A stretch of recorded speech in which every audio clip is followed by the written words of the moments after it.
श्री स्वामी समर्थ सर्वांना. तर शुभ गुरुवार, शुभ सकाळ. तर कशी आहात तुम्ही? तर आजची आपली गुरुवारची पूजा झालेली आहे. तर मनाभावातून सेवा जर तुम्ही केला तर 100% स्वामींचं फळ तुम्हाला भेटतं. तर तुम्हाला एक सांगते, जर तुम्ही खूपच संकटामध्ये आहात किंवा तुम्हाला कामधंद्यामध्ये व्यवसायामध्ये तुम्हाला मार्ग काही सापडत नाहीये, तर स्वामींची सेवा कशी करायची? तर मनाभावाने आत्मविश्वासाने स्वामींना पहिलं मानायचं, त्यांच्यावर विश्वास ठेवायचा आणि मग तुम्ही ते सेवा करायची आहे. तर मग आजच्या या व्हिडिओमध्ये स्वामींना सेवा कशी करायची आहे, स्वामींना आपली गोष्ट त्यांच्यापर्यंत पोहोचली पाहिजे, म्हणजे अशी कोणती गोष्ट आहे की आपण स्वामींची गोष्ट मानली पाहिजे. तर आज एक स्पेशल टॉपिक आहे, जेणेकरून तुम्हाला ते ऐकायचं आहे. जर प्रत्येकाला वाटतं का स्वामी माझं ऐकत नाही किंवा स्वामींची मी खूप सेवा करते आणि सेवा करून सुद्धा मला स्वामी प्रसन्न होत नाही, मला स्वामींची प्रचिती येत नाही, तर तुम्हाला स्पेशल खास टिप्स सांगणार आहे की स्वामी प्रचिती कशी देतात. ठीक आहे. तर सगळ्यात प्रथम पहिला पॉईंट आहे, जेणेकरून तुम्ही जर महाराजांची सेवा करताय तर सगळ्यात महत्त्वाचं तुम्हाला महाराजांवर विश्वास ठेवावा लागणार आहे. तो विश्वास डगमगू द्यायचा नाहीये. मेन म्हणजे स्वामींवर असा विश्वास ठेवायचा की तुमचं जे काही कार्य आहे ते त्यांना दिसतंय, तुम्हाला सांगायची सुद्धा गरज नाहीये. तुम्ही जर वारंवार त्यांना तेच प्रॉब्लेम सांगत राहिला तर महाराजांना खूप चिड येतो. महाराजांना वाटतं की ही काही रोजचं मला एकच लावते, हिला काही विश्वास नाहीये का? ते ब्रह्मांड नायक आहेत, ते बसलेत ना आपल्याला बघण्यासाठी. त्यांना सगळं तुमच्याबद्दल माहिती राहतं, तुम्हाला काय पाहिजे, तुम्ही कोणत्या परेशानीमध्ये आहात, कोणत्या संकटामध्ये आहात. ठीक आहे, ते महाराजांना माहिती राहते, तुम्हाला सांगायची सुद्धा गरज नाही. फक्त आणि फक्त मनाभावाने आत्मविश्वासाने तुम्हाला महाराजांवर विश्वास ठेवायचा आहे.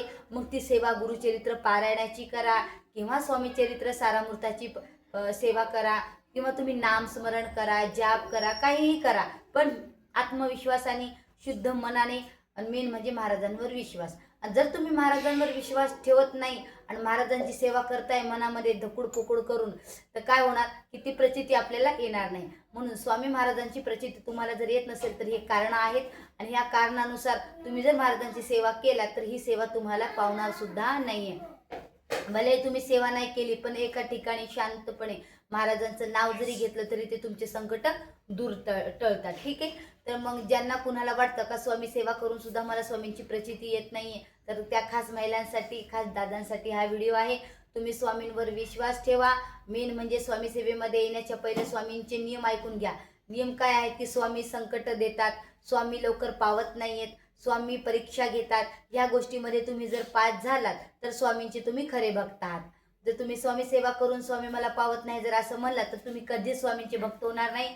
आणि लाखातून एक व्यक्ती असतो जो स्वामींचा भक्त असतो. लक्षात ठेवा, स्वामी निवडतात. ठीक आहे, तुम्हाला तेवढं करायची काहीच गरज नाही. तुमचं मन शुद्ध ठेवा, निर्मळ ठेवा. त्यांची इच्छा असेल तर ते तुमचे कार्य नक्कीच करतील, तुमच्यासाठी योग्य असेल तर. योग्य असेल तर 100% करतात. जर ते तुमच्यासाठी अयोग्य आहे, तिथे पुढे चालून तुम्हाला काहीतरी घात आहे, म्हणून महाराज पण तुमची काही इच्छा आहे ती पूर्ण करत नाही, आपल्यापेक्षा त्यांना माहिती राहतं. म्हणून प्रत्येकाने हा विचार करायचा की महाराजांवर विश्वास ठेवायचा आणि आपली सेवा करत राहायची. तुमचे काम आज नाही ते उद्या होणारच आहेत, फक्त विश्वास ठेवा, डगमगू देऊ नका. चला तर मग आजचा व्हिडिओ एवढाच होता. भेटू आपण नेक्स्टच्या व्हिडिओमध्ये. आजचा टॉपिक काय होता? जर स्वामींची तुम्हाला परिस्थिती येत नसेल किंवा व्यवसायामध्ये प्रॉब्लेम येत असेल तर कोणती सेवा जर करायची असेल तर हे नियम आहेत मी जे सांगितलेले आहेत. आणि मी कसे डायरेक्टली शॉर्टमध्ये सांगत असते आणि लवकर व्हिडिओ संपला पाहिजे आपला. ठीक आहे.